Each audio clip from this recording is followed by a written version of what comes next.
Today I'm looking at the Thrunite TC20 Pro. This is an updated version of the TC20, which I have here, that I reviewed in the past. And the main difference here is that the Pro is using the Cree XHP 70.1 HI LED and a smooth reflector. As a part of this review, I'll be comparing it to the Fenix PD36R Pro, which I have here as well, later on during my night shots. Thanks to Thrunite for sending this one to me to take a quick look at and offer an unbiased review on. Any discounts or deals that I have for the TC20 Pro will be in the description below, along with links to my social media accounts that I encourage you to go and follow. So here is the packaging that the Thrunite TC20 Pro comes in. It is similar to what we've seen in the past from Thrunite. Cardboard box, you've got your description on the back. It looks like it does come in black, desert tan, or metal gray, and I've got the cool white version here. To my knowledge, there is not a neutral white version as the box indicates. Accessories inside are pretty standard for what Thrunite typically offers. You've got the light itself, you've got a 5,000 milliamp hour 26650 Thrunite branded battery that is standard, a nylon holster, an A to C charging cable, lanyard, and a bag of extras including O-rings, button seal, USB-C port cover, split ring, a manual, and a warranty card. So the construction here, it is basically the exact same as what the TC20 V2 had, as you can see side by side here.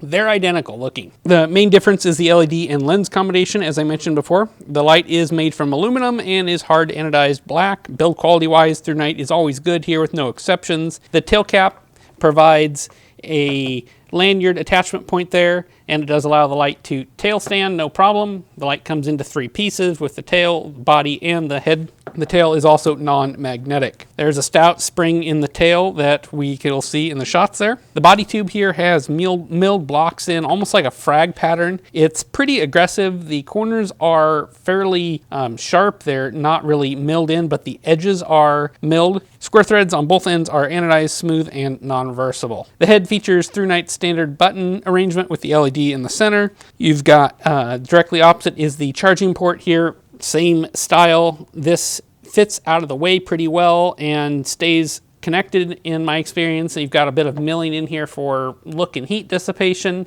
At the front, you've got a smooth bezel that does unscrew with tools. You've got your anti-reflective coated glass lens, a smooth reflector this time around, and then your flat Cree XHP 70 LED. The UI here is Thrunite's standard UI, single press to turn on, and it comes on in the mode last used. I've got it here in low actually, so low, press and hold, medium, high, double click to go to turbo, triple click to go to strobe, as you saw there quickly. If I long click from off, you get the moonlight mode here, which is about half a lumen, and that's really it. There's not much to go on. It's an easy to use, pretty standard interface. Retention options include the nylon holster. It's got elastic sides, plastic D-ring, and fixed belt loop. It gets the job done. It's average quality, nothing fantastic. And the light also comes with a lanyard, which you can attach there at the tail via the hole. Size and weight, I measured the length at 118 millimeters, diameter at the body tube at 32.6, diameter of the head at 42 millimeters, and the weight of the TC20 Pro with battery is 242.5 grams. The light's IPX68 water rated at 2 meters.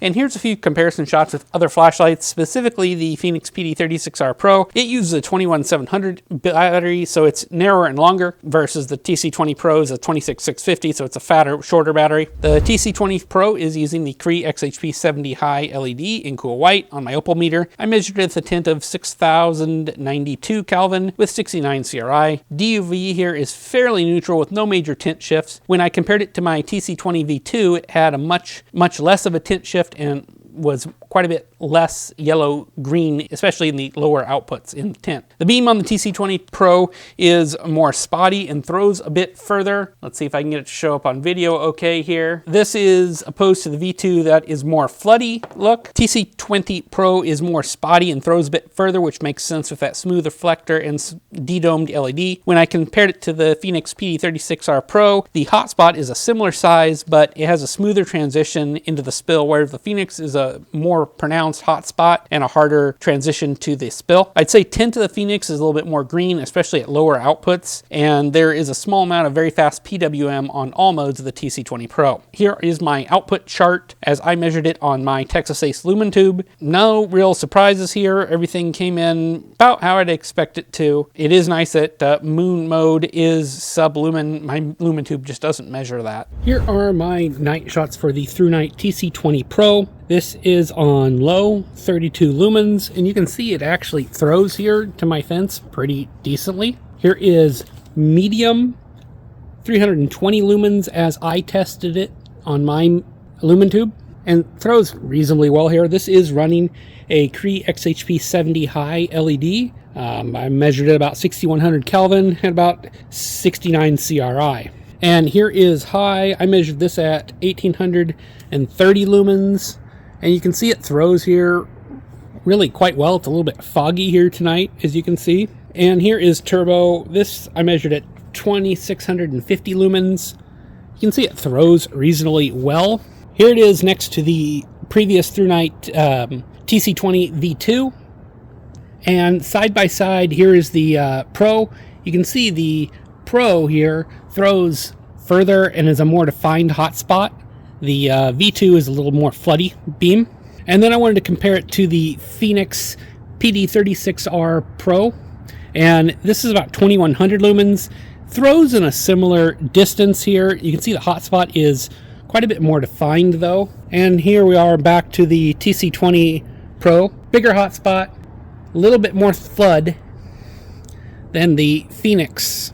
The Phoenix is a little bit more neutral tint than the Thrunite's a little bit cooler tint. The light is able to sustain 3500 lumens for 3 minutes and 30 seconds before stepping down to about 1800 lumens, where it'll run for about 32 minutes before stepping down again to about 1600 lumens, where it finishes the remainder of its hour runtime, with the total runtime being about an hour and 40 minutes. Peak heat during this time was 59C, and running on medium nets an impressive 9 hours and 30 minutes of runtime. Where this light really shines, in my opinion, is the amount of time it can sustain over 1000 lumens, and it maintains over 1400 lumens for an hour 40, and I frequently get asked what light you can buy that stays over 1000 or 2000 lumens for an hour, and this is a good choice for that if that's what you're looking for. In comparison to the V2, the Pro here doesn't have quite as long a runtime, but that's to be expected with the different LED and a little bit more overall output with the same size battery. Recharging is pretty similar here. The TC20 Pro has the onboard USB-C charging protected by that silicon rubber boot that I just pulled back there. Very, very standard to what we usually see here. From low voltage protection to full at 4.17 volts, I measured 3 hours and 17 minutes of charge time, and you were able to use the light, but only during medium mode while doing that, or low and medium. And it charges via USB-C PD with no issues, and the included battery is only rated at 5000 milliamp hours, but I tested mine with my VapeCell S4 Plus at 5437 milliamp hours, so a little bit of bonus, which is always good to see.